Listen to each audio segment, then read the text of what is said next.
2 ans s'étaient écoulés depuis que j'avais signé ces papiers de divorce et que j'avais tout laissé derrière moi, Selena, les mensonges, l'appartement pour lequel nous nous disputions, même la berline argentée que je conduisais. J'ai recommencé dans un quartier calme, une modeste maison à un étage avec une pelouse envahie par la végétation et une cafetière qui avait toujours besoin d'être réparée. Ce n'était pas glamour, mais c'était paisible, et la paix après ce que j'avais vécu était de l'or. La journée a commencé comme les autres. Je reviens tout juste de la salle de sport, la sueur collait encore à ma chemise quand on frappe. Ce n'est pas le genre de coup que l'on reçoit des voisins qui demandent à emprunter du sucre. Non, c'était assez vif, délibéré et assez fort pour faire battre mon cœur dans ma poitrine. J'ai regardé à travers le judas et j'ai cligné des yeux. Des lumières rouges et bleues clignotaient derrière 2 agents en uniforme sur mon Porsche. Mon esprit a immédiatement réfléchi à toutes les explications possibles, contravention de stationnement, vol d'identité, mauvaise maison. J'ai ouvert la porte lentement, prudemment. Puis-je vous aider? L'officier le plus grand s'avança. Êtes-vous Léo Carter? Oui, il échangea un regard avec son partenaire avant de continuer. Monsieur, nous avons un problème. Un enfant a été retrouvé abandonné dans un véhicule immatriculé à votre nom.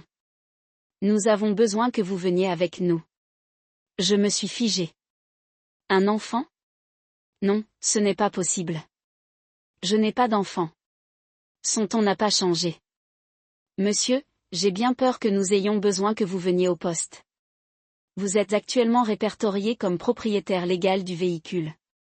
Nous vous plaçons en état d'arrestation jusqu'à ce que nous puissions régler les choses. Les mots m'ont frappé comme une gifle. Attends, quoi? C'est une sorte d'erreur. Je n'ai pas possédé cette voiture depuis 2 ans. Mon ex-femme l'a pris lors du divorce, a vérifié les dossiers mais cela n'avait pas d'importance.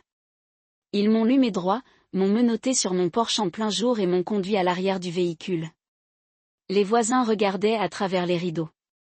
Une femme de l'autre côté de la rue s'est arrêtée au milieu d'une promenade avec son chien. J'ai regardé mes chaussures et j'ai essayé de ne pas crier. Au commissariat, j'étais assis dans une salle d'interrogatoire sous des lumières fluorescentes vacillantes, mon poignet me faisait mal à cause des menottes. Un officier a posé un dossier en papier cartonné sur la table et l'a fait glisser vers moi. L'enfant a été retrouvé dans une berline argentée 2008, toujours immatriculée à votre nom, la plaque d'immatriculation remontait à cette adresse. J'ai secoué la tête en essayant de me concentrer sur cette voiture. Selena l'a pris. Je ne l'ai pas conduit depuis le divorce. Elle était censée le réenregistrer. J'ai supposé qu'elle l'avait fait. Pourquoi laisserait-elle un enfant là-dedans? L'officier s'est penché en arrière. C'est ce que nous aimerions savoir. J'ai passé une main sur mon visage. Où est l'enfant maintenant? Emmenez-le aux urgences. Légère déshydratation, quelques ecchymoses, une peur folle, mais stable. Ils ont trouvé une étiquette nominative dans son sac à dos. Il a dit qu'il s'appelait Jadon. Ce nom ne me disait rien à l'époque. J'étais trop occupée à traverser la panique, la honte et la confusion. J'avais reconstruit chaque recoin de ma vie avec soin, brique par brique émotionnelle, et maintenant ça, un enfant, mon nom, une arrestation. Après des heures d'interrogatoire et de vérification de mon histoire, ils m'ont finalement relâché, non sans avertissement. Vous n'êtes pas tiré d'affaire, a déclaré un officier. Jusqu'à ce que nous en sachions plus, vous êtes toujours impliqué. Cette voiture est à votre nom et l'enfant peut être connecté à vous. Je suis sorti en début de soirée, l'air épais de chaleur et de tension. Mon téléphone a sonné. Dans ma poche, une douzaine d'appels manqués provenant de numéros inconnus, un message vocal de la mère de Selena. Je les ai tous ignorés. J'ai conduit jusqu'à l'hôpital, le ventre noué, le nom de Jadon résonnant dans mon esprit comme une chanson que je ne reconnaissais pas mais que je ne pouvais pas secouer. Les services de pédiatrie sentaient l'antiseptique et la tristesse. Une infirmière m'a conduit dans un couloir bordé de peintures murales de dessins animés. Je n'étais pas sûr de ce à quoi je m'attendais, mais quand je suis entré dans la pièce, je me suis arrêté net. Là, c'était un garçon d'environ 4 ou 5 ans, petit pour son âge, cheveux bouclés, joues sillonnées de larmes, t-shirt surdimensionné. Il s'est assis sur le lit d'hôpital, tenant une boîte de jus de fruits. Ses yeux se sont fixés sur moi au moment où je suis entrée. Et je ne sais pas comment le dire autrement. Il me ressemblait, comme si je regardais une version de moi-même qui avait rétréci avec le temps. L'infirmière se pencha et murmura, « Il ne parle pas beaucoup, il continue de demander quelqu'un qui s'appelle Selena. » Mais quand nous lui avons dit votre nom, il a eu l'air réconforté. J'ai fait un pas en avant. Mon souffle se coupa. « Et, mon pote, dis-je doucement, ne sachant pas pourquoi je l'avais dit de cette façon. Je m'appelle Léo. » Ses yeux ne bougeaient pas des miens. Il ne parlait pas, se contentait de cligner des yeux. J'ai avalé difficilement. Je vais découvrir ce qui se passe, d'accord, je le promets. Dans cette chambre d'hôpital stérile, avec les bips des machines et le péché du désinfectant pour les mains flottant dans l'air, tout ce que je pensais savoir sur ma vie s'est effondré. Jadon était réel. Il était là, et s'il était celui que je commençais à craindre, alors rien de mon passé avec Selena n'était terminé. Le couloir de l'hôpital était trop calme, ce genre de calme qui n'accompagne pas la paix mais la pression. Je me tenais à l'extérieur de la salle de pédiatrie, les mains serrées, rejouant les paroles de l'agent dans ma tête comme une boucle brisée. Le garçon a été retrouvé en train de pleurer sur la banquette arrière d'une vieille berline argentée enregistrée auprès de vous. Cette voiture avait été la mienne autrefois techniquement, c'était toujours le cas, je suppose, mais elle n'avait pas vu mon allée depuis des années. Après que Selena et moi avons divorcé, elle a acheté la berline et je n'ai jamais regardé en arrière. Elle a promis qu'elle s'occuperait du transfert. Apparemment, les promesses ne signifiaient plus grand-chose pour elle. L'infirmière est sortie de la pièce et m'a jeté un regard, un mélange de calme professionnel et d'inquiétude personnelle. Il est stable, secoué, un peu déshydraté, pas d'os cassé. Il a été vérifié de fond en comble. Physiquement, tout ira bien. Puis elle se pencha un peu et baissa la voix. Émotionnellement, c'est différent. Il n'a pas dit grand-chose, mais il demande sa mère toute. Les heures. Puis il redevient silencieux. Selena, ai-je demandé. L'infirmière hocha la tête, c'est le nom. Il dit que tu la connais. Je n'ai pas répondu tout de suite. Que pourrais-je dire? Qu'elle était mon ex-femme, que nous n'avions pas parlé depuis plus de 2 ans, qu'elle avait disparu avec un type. Elle prétendait que c'était tout. Je ne l'étais pas. J'ai simplement hoché la tête lentement et murmuré, « Ouais, je la connais. » Elle m'a donné un bloc-notes avec des formulaires à signer, puis m'a gentiment fait signe d'entrer dans la pièce. Je suis intervenu lentement, mon souffle s'est arrêté alors que je posais à nouveau les yeux sur le garçon. Il était assis bien droit maintenant, les genoux ramenés contre sa poitrine, les doigts jouant avec un fil sur la couverture de l'hôpital. Son visage était pâle, ses joues tachées à force de pleurer. Mais ce qui m'a arrêté net, ce sont ses yeux, profonds, bruns, larges et hantés, familiers. Il m'a regardé et pendant 1 seconde, la pièce a disparu. C'était comme regarder une photo que je n'avais pas prise, mais dont je me souvenais d'une manière ou d'une autre. La courbe de son nez, la forme de sa mâchoire. Il y avait une ressemblance qui me glaçait, me troublait et me terrifiait. Tout à coup, je me suis assis sur la chaise en plastique à côté de son lit. Ma voix était plus fragile que prévu. Salut, il m'a cligné des yeux. Aucune réponse. Je m'appelle Léo, rien. Mais il ne détourna pas le regard. J'ai entendu dire que tu t'appelais Jadon. Sa petite tête hocha légèrement la tête. C'était à peine perceptible, mais c'était là. Une étincelle, une reconnaissance. C'est un nom fort. J'ai ajouté, tu aimes ça? Une autre pause, puis un murmure. Ma mère l'a choisi. Bien sûr qu'elle l'a fait. Cette femme pourrait écrire une vie et s'en éloigner comme une première de film. Elle était trop belle pour y assister. Ma bouche est devenue sèche. Savez-vous où est votre mère maintenant?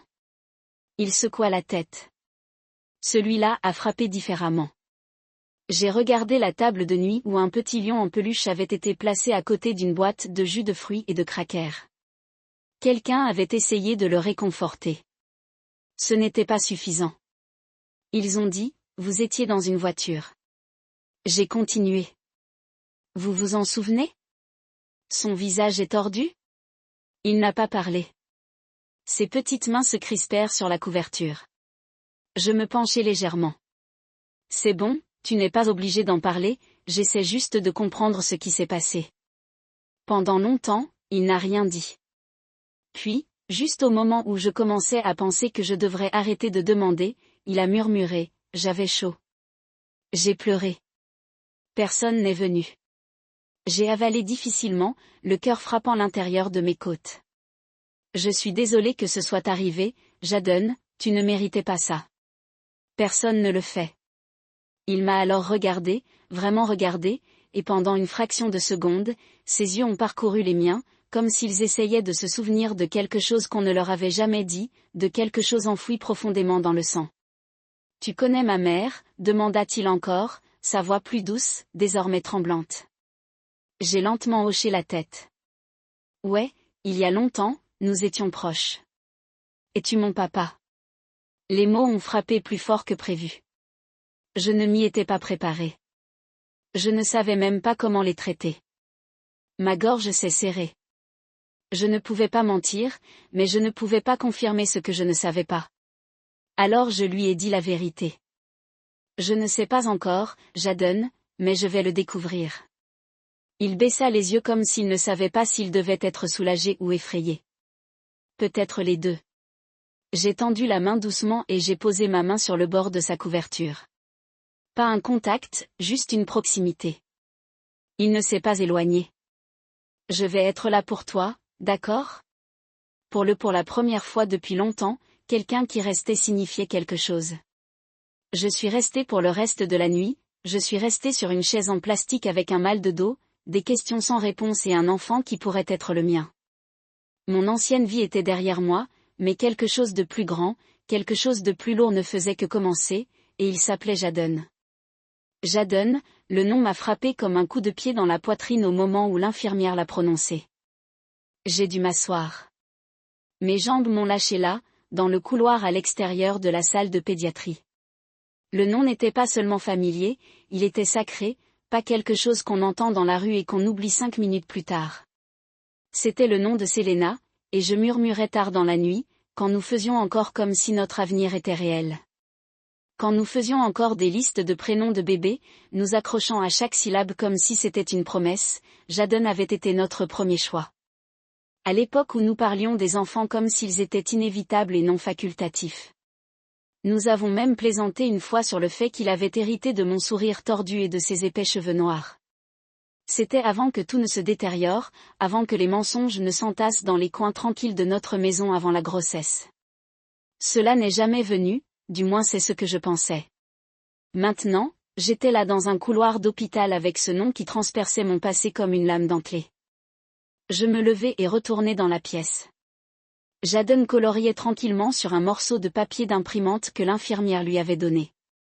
La peluche du lion était posée sur ses genoux comme un gardien. Je me suis rapproché, plus lentement cette fois, en faisant attention de ne pas l'effrayer. Il m'a regardé.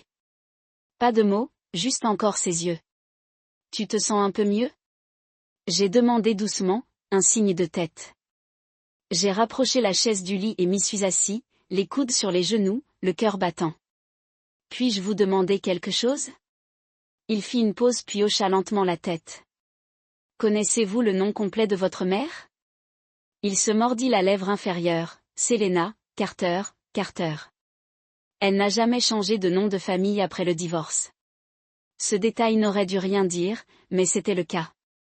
Je ne savais pas si je tremblais de choc, de rage ou de peur, mais j'essayais de me calmer. Connaissez-vous votre nom de famille? Jadon Carter? Il a répondu sans hésitation. J'ai dû détourner le regard, fixer le mur.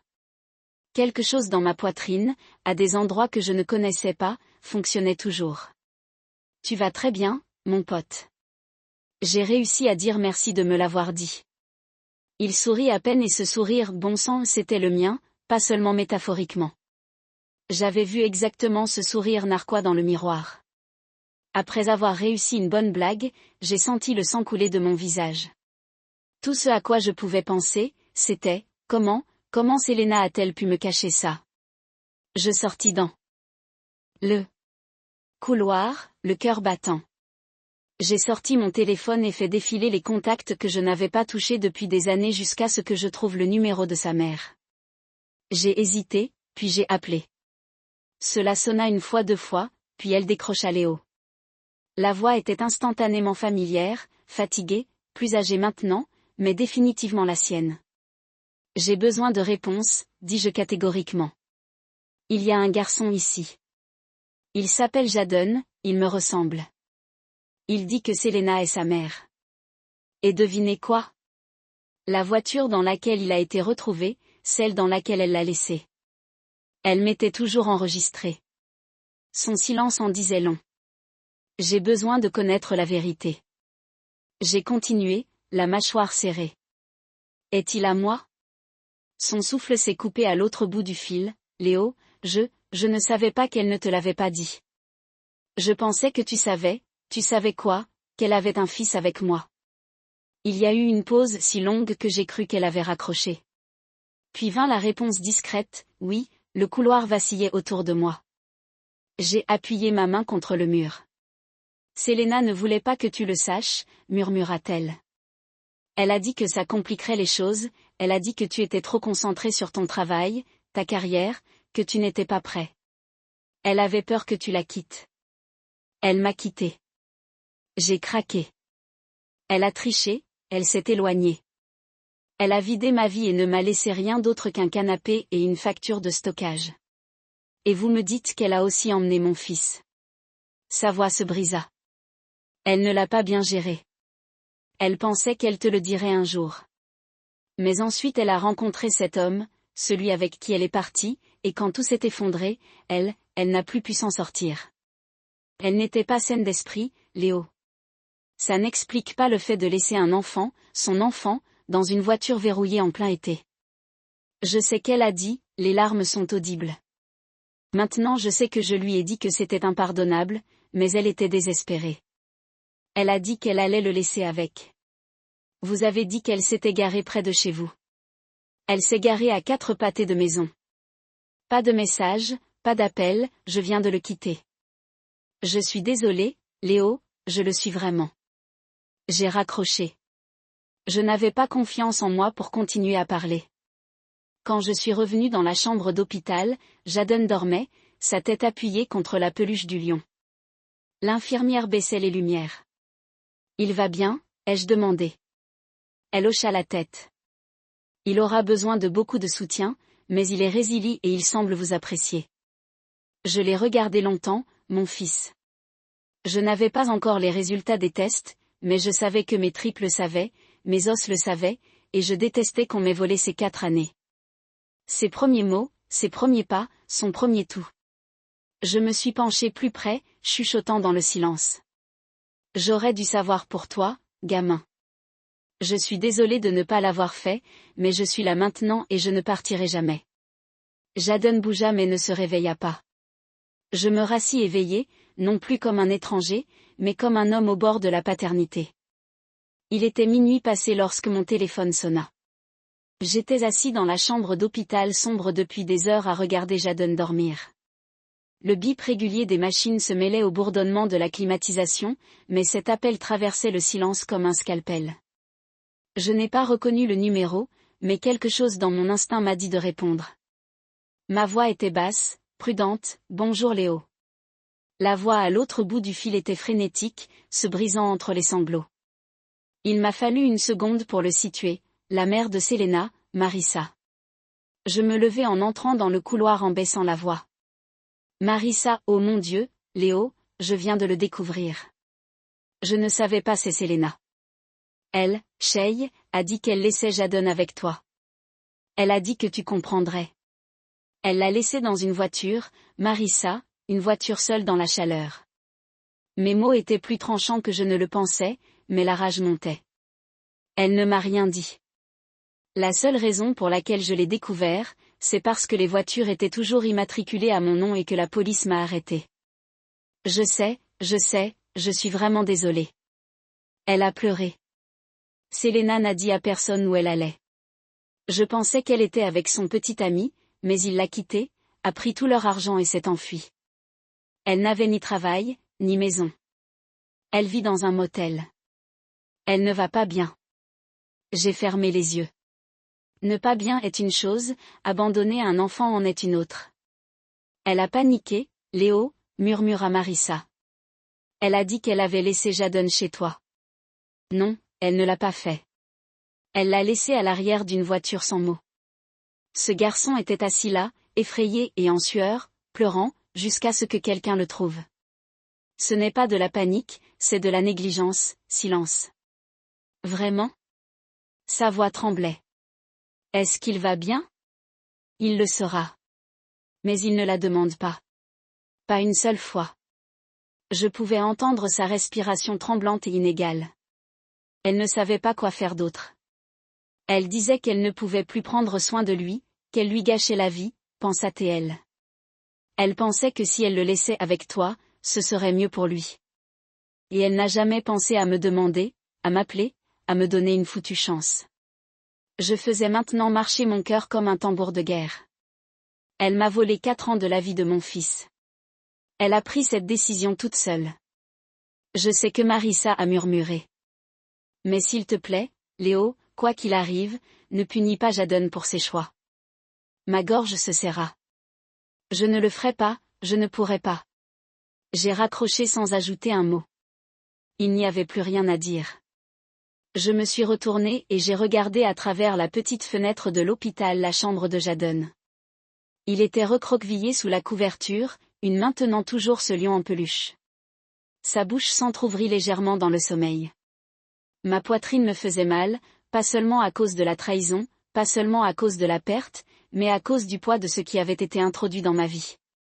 Je suis rentrée et je me suis assis à nouveau à côté de lui. Et pour la première fois, je me suis permis de tout ressentir, l'incrédulité, la fureur, le chagrin, l'émerveillement. Mon esprit revenait sans cesse à la même question brutale, comment pouvait-elle le faire? Selena était le genre de femme qui pleurait sur les animaux malades au bord de la route. Elle fredonnait des berceuses aux plantes pour les aider à pousser. Et pourtant, elle avait laissé son propre enfant dans une voiture chaude comme un bagage oublié. Jadon remua, clignant des yeux, groggy. Sa voix était à peine un murmure, « Où est maman ?» La question m'a frappé durement. J'ai hésité, puis je me suis penché plus près. Elle n'est pas là en ce moment. Mon pote, est-ce qu'elle revient?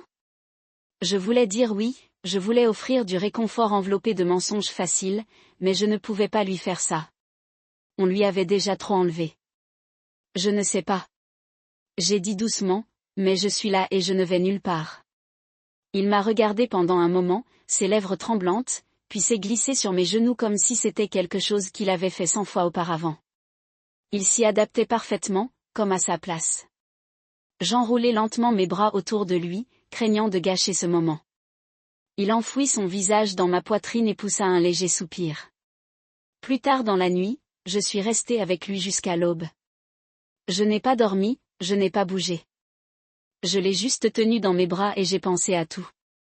Je n'ai jamais pu voir ses premiers pas, ses premiers mots, la façon dont il a dû pleurer lorsqu'il a réalisé que personne ne reviendrait pour lui. Mais j'étais là maintenant. Le lendemain matin, j'ai appelé un avocat. Je ne voulais pas me venger. Je ne voulais même pas parler à Selena. Je voulais une protection pour Jadon et pour moi-même. Je voulais m'assurer que personne ne pourrait plus me l'enlever. Et je voulais la vérité, parce que si je voulais me battre pour ce garçon, j'avais besoin de savoir sans le moindre doute qu'il était à moi, même si au fond, je le savais déjà. Dès que je suis entrée dans le cabinet d'avocat, ça sentait le cuir et le stress. Je ne m'étais même pas assis avant que la réceptionniste me tende un presse-papier rempli de formulaires. J'ai griffonné mon nom en haut, mon esprit fonctionnant en pilote automatique pendant que tout le reste en moi bouillonnait. Je n'étais pas juste un type qui venait avec une question juridique.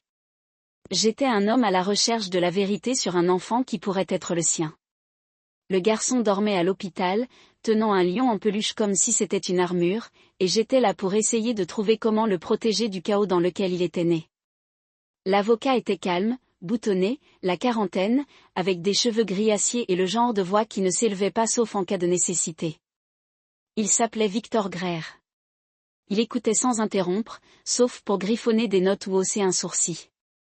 Je lui ai tout dit, comment je n'étais pas au courant pour Jadon, comment la police était arrivée, comment Selena l'avait laissé dans une voiture qui portait encore mon nom. Et je lui ai parlé de la ressemblance, du nom, du sentiment envahissant dans mon ventre que je ne connaissais pas seulement ce garçon, mais que je lui appartenais. Victor hocha lentement la tête. Vous avez besoin de deux choses. Tout d'abord, un test ADN. Sans cela, aucun tribunal ne vous accordera la garde ou la protection. Deuxièmement, une fois que le test confirme la paternité, nous demandons une garde d'urgence. Avec ce que Selena a fait, vous pourriez même obtenir tous les droits. Elle n'est même pas venue, ai-je marmonné. Elle l'a quitté et a disparu. Il m'a regardé dans les yeux, ce qui signifie que plus elle est partie, plus vous avez de poids. Mais n'attendez pas, faites le test. Le temps compte dans ces cas. L'infirmière lui avait donné un nouveau paquet de crayons et du papier à dessin. Il a levé les yeux quand je suis entrée, son visage s'est illuminé, comme si j'étais quelqu'un qui revenait toujours. Et, mon pote, ai-je dit en posant un petit sac de nourriture, je t'ai acheté des nuggets. Ses yeux s'écarquillèrent avec la sauce rouge. Le ketchup, bien sûr. Il s'est précipité vers le plateau, mais avant de creuser, il m'a regardé et m'a demandé, « Est-ce que je peux rester avec toi maintenant ?» Cette question a fait craquer quelque chose en moi. Il l'a demandé si simplement, si sincèrement, comme s'il n'était même pas sûr d'avoir le droit d'espérer. Je me suis assis à côté de lui et j'ai donné la seule réponse possible, je ne sais pas encore avec certitude, mais je vais essayer très fort. Il hocha la tête comme si c'était suffisant, comme si essayer signifiait quelque chose pour lui. Plus tard dans l'après-midi, j'ai emmené Jadon pour le test ADN. Ce fut rapide, un prélèvement de joues, quelques brèves formalités administratives, une salle d'attente avec 2 éclairages vifs et un silence, interrompu uniquement par des dessins animés diffusés sur un téléviseur monté. Jadon était assis sur mes genoux tout le temps. Ses doigts s'enroulèrent dans le tissu de ma manche. Quand ce fut fini, l'infirmière sourit gentiment et dit, « Vous aurez vos résultats dans 3 jours. » 3 jours, 72 heures dans une vie. Je n'ai pas quitté Jadon pendant cette période. Je lui ai apporté des vêtements propres, je lui ai trouvé une brosse à dents Spiderman et je me suis assuré que le plateau de nourriture de l'hôpital contenait du pudding au chocolat à chaque repas. Je lui lisais des histoires le soir et j'ai appris qu'il aimait les livres sur les animaux, en particulier les éléphants. Il tressaillit au bruit fort, n'aimait pas l'obscurité et hésitait toujours avant de demander quoi que ce soit. Comme si on lui avait appris que les besoins étaient un fardeau. Et chaque fois que je quittais la pièce, même juste pour aller chercher de l'eau ou parler à une infirmière, il me regardait comme s'il n'était pas sûr que je reviendrais. Le 3e jour, mon téléphone est en panne. La voix de Victor était ferme, clinique, Léo, nous avons les résultats. Vous êtes le père biologique. Tout s'est arrêté. L'air se raréfia. J'ai posé une main sur ma poitrine comme si cela pouvait empêcher mon cœur de se briser ou de s'envoler. Es-tu sûr? Correspondance à 100%, cela ne fait aucun doute. J'ai raccroché et suis resté longtemps dans ce couloir avant d'entrer dans la chambre de Jadon. Il était assis les jambes croisées sur le lit, feuilletant un livre d'images, ses lèvres prononçant silencieusement les mots. Je me suis accroupie pour que nous soyons à la hauteur des yeux. Jadon, dis-je doucement et il leva les yeux. Ouais, j'ai souri. Ce test que nous avons fait. Il dit que je suis ton père. Il m'a regardé. Pas de sourire immédiat, pas d'explosion, juste ces grands yeux marrons qui me regardent droit dans les yeux. Puis, après un long moment, il demanda, « Est-ce que ça veut dire que je peux rester avec toi pour toujours ?» J'ai hoché la tête, les yeux brûlants. Ouais, c'est exactement ce que ça veut dire. Il n'a rien dit d'autre, il s'est simplement penché en avant et a enroulé ses bras autour de mon cou avec une sorte de certitude qui a affaibli mes genoux. Ce n'était pas bruyant, ce n'était pas dramatique, mais dans ce petit geste, tout a changé. Je n'étais plus seulement un homme à la recherche de réponses. J'étais son père et il n'y avait pas de retour en arrière. Je ne savais pas comment être père. En faire. La plupart du temps, je savais à peine comment être un adulte. Mon appartement n'a pas été construit pour les enfants. Il y avait des coins pointus, des câbles emmêlés derrière chaque meuble et un réfrigérateur qui contenait plus de bière que de produits d'épicerie. Les murs étaient vides, la chambre d'amis servait de rangement et la seule chose qui convenait aux enfants dans ma maison était une copie poussiéreuse du DVD du Roi Lion fourni gratuitement avec mon ancien téléviseur. Mais au moment où Jadon m'a regardé et m'a dit « Est-ce que je peux rester avec toi maintenant ?», j'ai su que je ne pouvais pas l'envoyer ailleurs. L'hôpital l'a libéré le lendemain de l'arrivée des résultats ADN. J'ai signé les papiers avec des mains qui n'arrêtaient pas de trembler, non pas parce que je n'étais pas sûre de le prendre, mais parce que j'avais peur de ne pas en avoir assez. Et si je l'avais laissé tomber comme tout le monde l'avait déjà fait ? Nous sommes rentrés chez nous en silence, Jadon, sur la banquette arrière d'un siège de voiture emprunté, sa peluche de lion serrée contre sa poitrine. Chaque feu rouge, chaque moment calme. Je l'ai regardé dans le miroir. Il ne dit pas grand-chose, se contenta de regarder par la fenêtre, le visage indéchiffrable.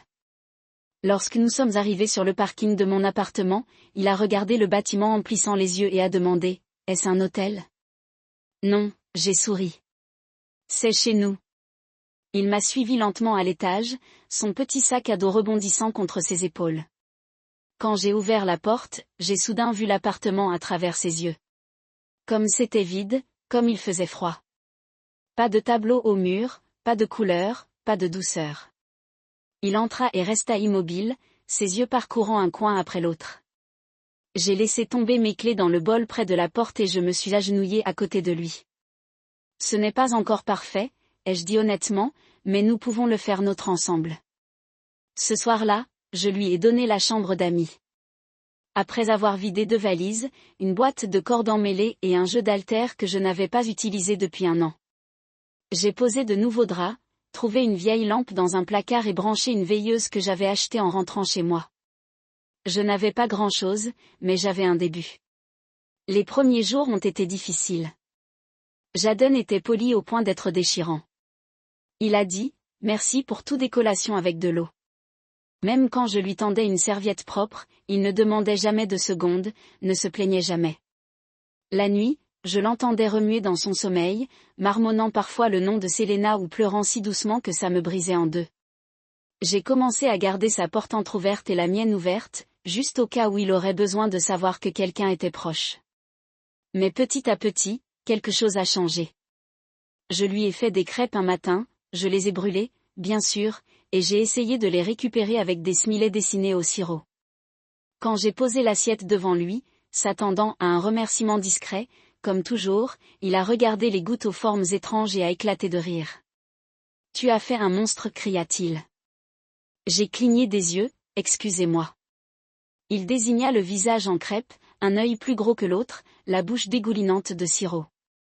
Ce n'est pas un smiley, c'est un monstre en crêpe. Il a tellement ri qu'il est presque tombé de la chaise et je n'ai pas pu m'en empêcher. J'ai ri aussi. C'était la première fois que j'entendais son vrai rire, ni poli, ni calme, bruyant, sans excuse et sauvage. Je n'avais jamais rien entendu d'aussi bon. Après cela, c'est devenu un jeu, des monstres en crêpes, des fantômes de pain grillé, des serpents spaghettis. Chaque repas était un défi pour créer la nourriture la plus ridicule et chaque rire de Jadon ressemblait à un petit morceau de ces murs qui s'effondrait. Nous avons pris l'habitude de l'heure du conte le soir. Il aimait s'asseoir sur mes genoux pendant que je lisais, surtout les livres avec des animaux ou des voix idiotes. Un soir, après une lecture particulièrement animée du Gruffe, il leva les yeux et demanda « As-tu toujours été aussi amusant ?» J'ai cligné des yeux. Je ne sais pas, peut-être que j'avais juste besoin du bon public. Il a souri, a appuyé sa tête contre ma poitrine et a murmuré « Je suis content que tu sois mon père. » Je n'ai pas pleuré, mais j'avais envie de le faire, pas par tristesse, ni par gratitude, parce que ces 5 mots me paraissaient plus lourds que n'importe quel test ADN, n'importe quelle paperasse. C'était une promesse et elle venait de lui volontairement, librement. Pourtant, il y avait des ombres.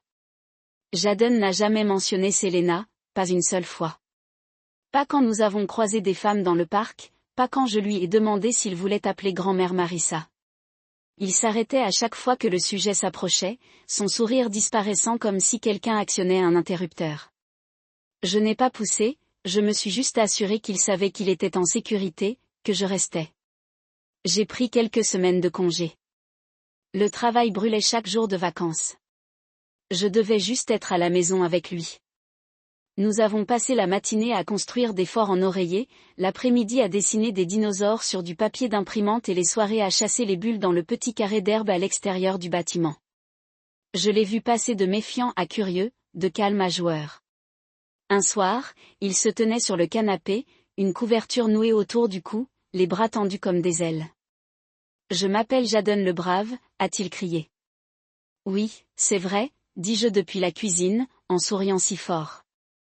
Cela a blessé Jadon le Courageux, dirigeant de Couche Kingdom. Il a ri, a sauté sur les coussins et pour la première fois depuis que je l'ai rencontré, je n'ai vu aucune peur dans ses yeux, aucune hésitation, juste de la joie. Il faisait encore des cauchemars. Il sautait toujours sur les alarmes des voitures et sursautait lorsque quelqu'un élevait la voix à la télévision. Mais il guérissait, et moi aussi. Pour la première fois depuis des années, mon appartement ne semblait plus vide. C'était comme à la maison.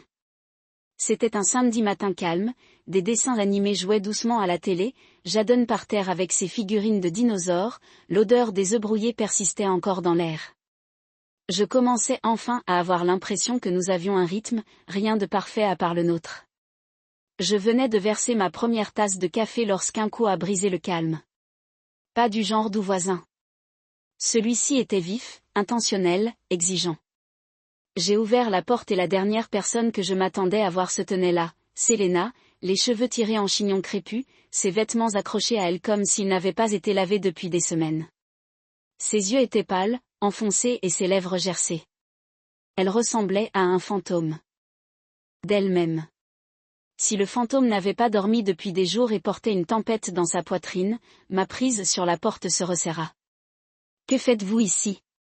Ses yeux me dépassèrent et pénétrèrent dans l'appartement. « Il est là, n'est-ce pas ?» Je suis entrée dans son champ de vision. « Que veux-tu » Elle leva le menton, provocante, malgré le tremblement dans sa position. « Il est à moi. J'ai fait une erreur, Léo, une erreur terrible, mais je suis sa mère et je veux qu'il revienne. » J'ai ri, non pas parce que c'était drôle, mais parce que son air était comme un coup de poing dans les côtes. « Tu l'as laissé dans une voiture chaude, Selena. Pas d'eau, pas d'au revoir, pas même un foutu mot. Vous ne pouvez pas vous présenter comme si c'était un mauvais rêve dont vous êtes prêt à vous réveiller. » J'étais désespérée, dit-elle sèchement. Je n'avais nulle part où aller, personne ne m'aidait et votre solution était de laisser tomber votre enfant et de disparaître. Je suis sortie dans le couloir, fermant la porte derrière moi pour que Jadon n'entende pas. Tu n'as même pas vérifié si j'étais à la maison. Vous vous êtes garé à 4 pâtés de maison. Je pensais que tu le trouverais. Sa voix se brisa et pendant un instant le défi faiblit. J'ai paniqué. Il a pleuré toute la nuit. Je ne savais pas quoi faire d'autre. Tu n'as pas appelé, tu n'as même pas essayé de me joindre. Vous n'avez pas seulement paniqué, vous avez abandonné. J'ai croisé les bras et maintenant que j'ai fait le plus dur, maintenant qu'il est en sécurité et qu'il rit à nouveau, tu t'en soucies soudainement. Elle croisa mon regard, mais il y avait quelque chose de creux dans le sien. J'ai besoin de lui. J'ai incliné la tête. Pourquoi ? Parce qu'il te manque, ou parce que tu as perdu ton système de soutien ? Tu étais en train de t'extraire de silence. Puis elle a murmuré, ils m'ont dit que je pourrais perdre mes allocations si je n'en avais pas la garde. Je ne savais pas que nous en arriverions là. Et voilà, la vérité. Elle pensait que je ne le verrais pas. Ce n'était pas de l'amour, ce n'était pas un instinct maternel, c'était de l'argent. J'ai fouillé dans ma poche arrière et j'en ai sorti une enveloppe pliée. Ses yeux le suivirent comme un loup repérant de la viande. J'ai demandé la garde à vue. Le jour où j'ai reçu les résultats ADN, lui ai-je dit en le lui remettant ordonnance d'urgence, les dates d'audience sont déjà fixées. Elle saisit les papiers et les scana, son visage se vidant de ses couleurs. Vous ne pouvez pas faire ça. Je l'ai déjà fait. Ses mains tremblaient. C'est mon fils, Léo et c'est notre fils. Mais vous avez renoncé à votre parole le jour où vous l'avez laissé à des inconnus pour découvrir qu'il était déshydraté, meurtri, terrifié. Tu penses que tu es un meilleur parent parce que tu es venu pendant une semaine. Non, je pense que je suis un meilleur parent parce que je ne suis pas parti. Les mots pendaient entre nous comme des barbelés. Pour partir, alors je lui ai fait une pause. Jadon leva les yeux du canapé. Pouvons-nous terminer notre histoire de dinosaures? J'ai souri, absolument. Nous avons repris là où nous avons arrêté deux raptors coincés par un T-Rex, avec Jadon racontant d'une voix profonde et dramatique. Et alors qu'il riait et rugissait et agita ses bras d'excitation, j'ai réalisé autre chose, il choisissait la joie plutôt que la mémoire. Il choisissait maintenant. Sûr. Ensuite, Selena pouvait crier ses droits, elle pouvait pleurer devant un juge, mais Jadon avait déjà choisi qui se sentait comme à la maison, et ce n'était pas elle. Le palais de justice sentait la poussière et les nerfs, le genre d'endroit où la vie des gens a été divisée par du papier et des frappes de gavelle. Je me suis assis sur le banc avant à côté de Victor, mon avocat, regardant Selena prendre la position, comme un personnage dans une histoire qu'elle n'avait pas assez répétée. Elle portait un chemisier bleu pâle, du ferme et mal ajusté et trop de maquillage qui ne pouvait pas cacher les sacs sous ses yeux. Ses mains tremblaient alors qu'elle atteignit le verre d'eau à côté d'elle, essaya de maintenir l'illusion qu'elle avait ensemble. Victor se pencha vers moi et chuchota, laissez-la parler. Plus elle explique, plus elle creusera. J'ai hoché la tête avec les yeux qui ne la quittent pas. Je ne me sentais plus en colère. Qui avait brûlé? Ce que je ressentais maintenant était quelque chose de plus froid, a résolu le juge, une femme avec des cheveux en acier, des cheveux gris et une voix qui coupe le bruit comme un rasoir, regarda par-dessus ses lunettes. Mademoiselle Carter, veuillez dire au tribunal pourquoi vous avez laissé votre fils sans surveillance dans une voiture inscrite à votre ex-mari sans informer personne de sa place. La voix de Selena vacille. J'étais sous un immense stress.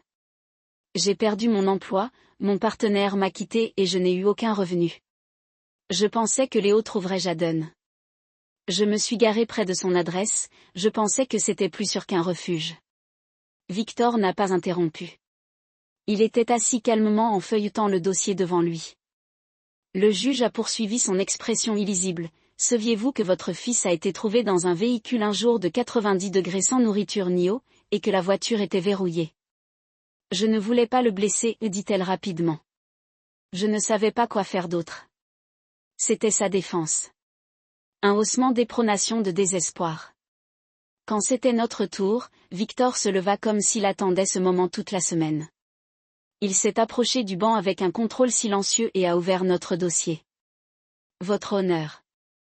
Nous ne sommes pas ici pour punir mademoiselle Carter pour être pauvre ou en difficulté. Nous sommes ici à cause de ses choix, de choix qui ont mis en danger la vie d'un garçon de 4 ans. Il ne s'agit pas d'une seule erreur. Il s'agit d'un modèle d'évitement, de négligence et d'abandon. Il a remis les documents un par un. Nous avons le rapport de police, le formulaire d'admission de l'hôpital répertoriant une légère déshydratation et des ecchymoses. Des images de surveillance montrant que personne n'est retourné au véhicule pendant plus de 3 heures. Nous avons également des dossiers médicaux indiquant que cet enfant n'a pas vu de pédiatre régulièrement depuis la naissance.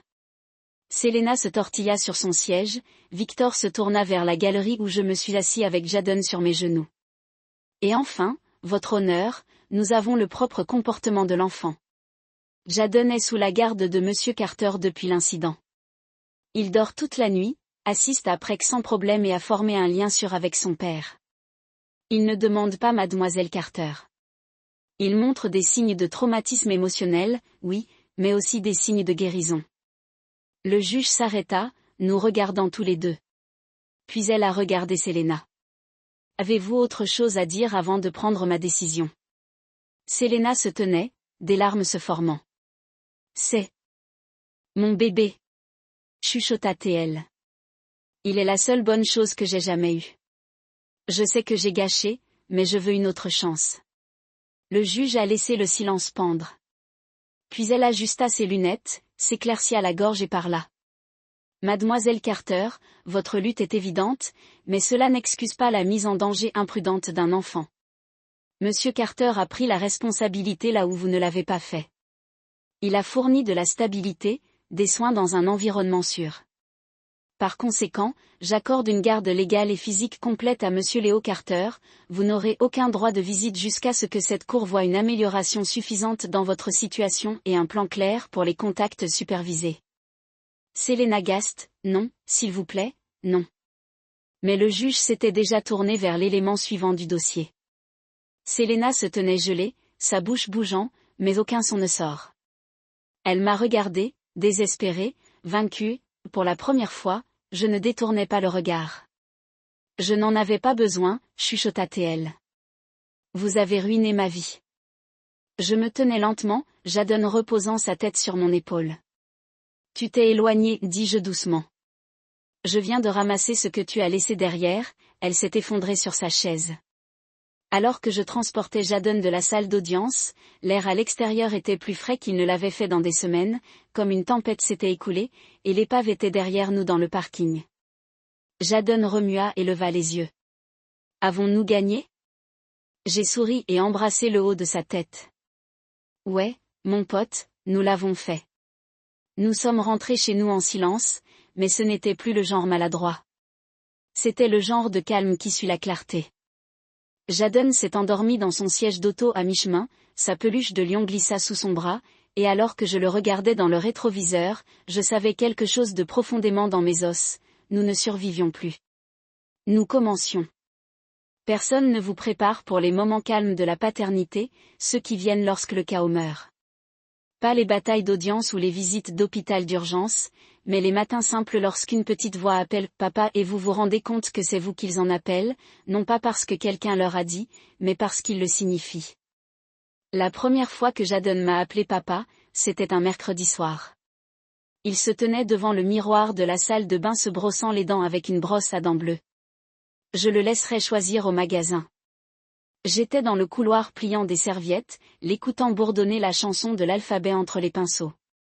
Quand il l'a dit, « Papa, puis-je avoir le dentifrice à bulles de main ?» Celui-ci est épicé. Je me suis figé. Ce n'était pas un grand moment, pas dramatique, aucune musique n'a gonflé en arrière-plan, mais c'était sismique. Ce mot, 3 lettres, s'est ancré dans ma poitrine comme s'il y avait toujours appartenu, papa. Je suis entré dans la salle de bain, je me suis penché contre le cadre de la porte et j'ai hoché la tête, oui, nous allons attraper le bubble-gum demain. Il sourit, moussé sur ses yeux du menton brillant et juste comme ça, quelque chose d'invisible, cousu entre nous. Devenir père n'était pas un événement singulier. Ce n'était pas le test ADN, ce n'était pas la décision de la cour. C'était ce processus lent et dépliant d'être nécessaire, d'être choisi à maintes reprises de la petite manière ordinaire, comme lorsque Jadon a atteint ma main dans une foule, ou quand il a couru vers la porte quand je suis rentré d'une course rapide, ou quand il a chuchoté « Ne partis pas » pendant un orage et je suis resté sans avoir besoin d'être demandé 2 fois.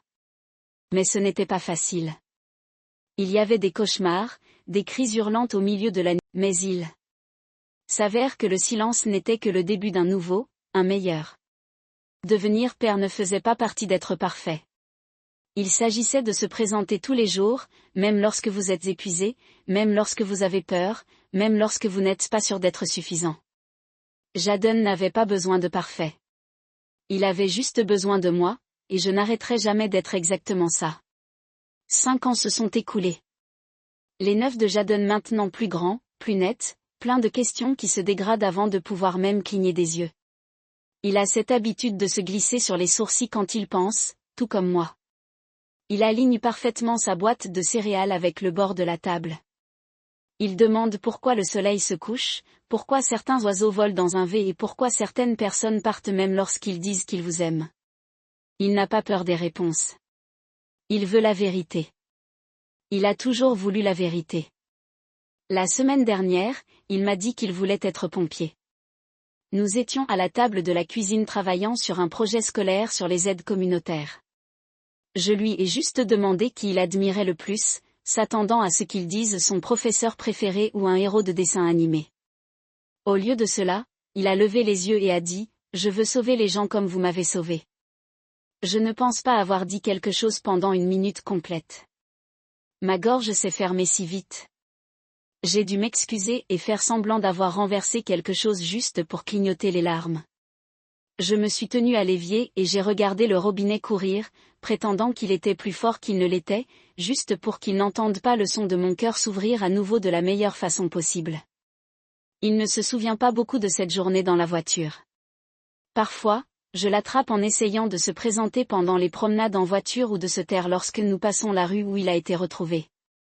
Mais il ne pose plus de questions sur Selena. C'est comme si son âme l'avait instinctivement déposé dans un endroit calme où elle ne pouvait plus le blesser. Nous avons emménagé dans une nouvelle maison il y a 2 ans. Il a une petite arrière-cour et un chien nommé So, le choix de Jadon. Le So fait partie du Labrador, de l'artiste d'évasion en partie et de tout le cœur. Jadon lui lit tous les soirs avant de se coucher. Cela a commencé lorsque son professeur lui a donné une mission de lecture et il a décidé que Buquet avait fait le public parfait. Maintenant, c'est un rituel. Certaines nuits, je regarde dans le couloir en écoutant sa voix traverser les mailles du filet de sa porte, et je pense que c'est à quoi ressemble la paix. Selena n'a pas tenté de nous contacter depuis la décision du tribunal. J'ai entendu dire qu'elle avait quitté l'État, travaillant peut-être à temps partiel quelque part, peut-être encore pour poursuivre la stabilité. Je ne sais pas, je ne vérifie pas. Je me suis promis il y a longtemps que je ne laisserai jamais ma curiosité dépasser ma responsabilité. La vie de Jadon est construite sur la cohérence, la confiance et la présence, ce qui signifie quitter le passé où il appartient. Mais cela ne signifie pas que j'oublie. Quand j'ai emmené Jadon la nuit, je me souviens encore de la première fois que je l'ai vu dormir dans ce lit d'hôpital, fragile, meurtri, seul. Je me souviens de chaque centimètre de ce moment, les machines de bip, le parfum stérile, le petit lion peluche dans ses bras. Et je me souviens du vœu que j'ai fait en silence cette nuit-là pour ne jamais partir, pour ne plus jamais le laisser se sentir rejeté.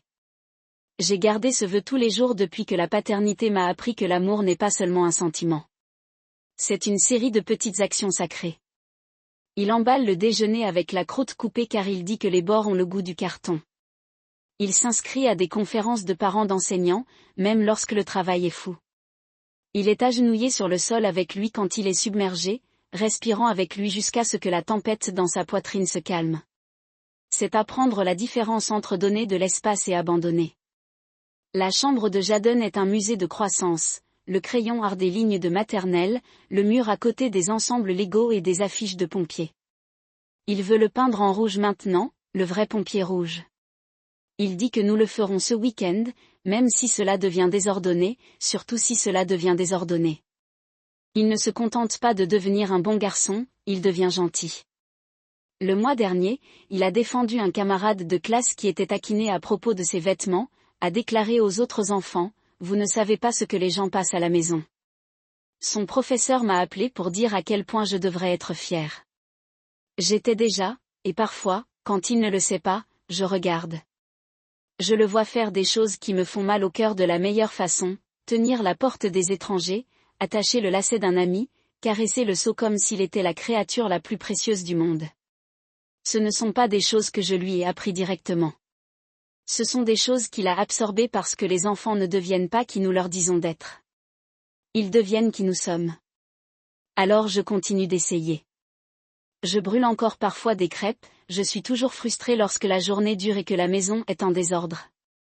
Mais chaque nuit, avant d'éteindre les lumières et de l'embrasser sur le front, je dis les 3 mêmes mots, je suis ici. Et chaque nuit, il le dit. Il y a 5 ans, je ne savais pas que j'avais un fils. Maintenant, je ne peux pas imaginer ma vie sans lui. Ce n'est pas un fardeau, ce n'est pas une erreur, ce n'est pas une histoire dans laquelle je suis tombée. Il est le meilleur chapitre que l'on n'a jamais prévu. Et quand il devient un homme, quand il porte enfin l'uniforme de ce pompier ou décide de devenir autre chose, j'espère qu'il se souvient non seulement des mots que j'ai dits, mais la façon dont je me tenais à côté de lui à travers chaque tempête, car parfois les sirènes à votre porte ne sont pas des avertissements de catastrophe. Parfois, ils sont enfin le son du destin.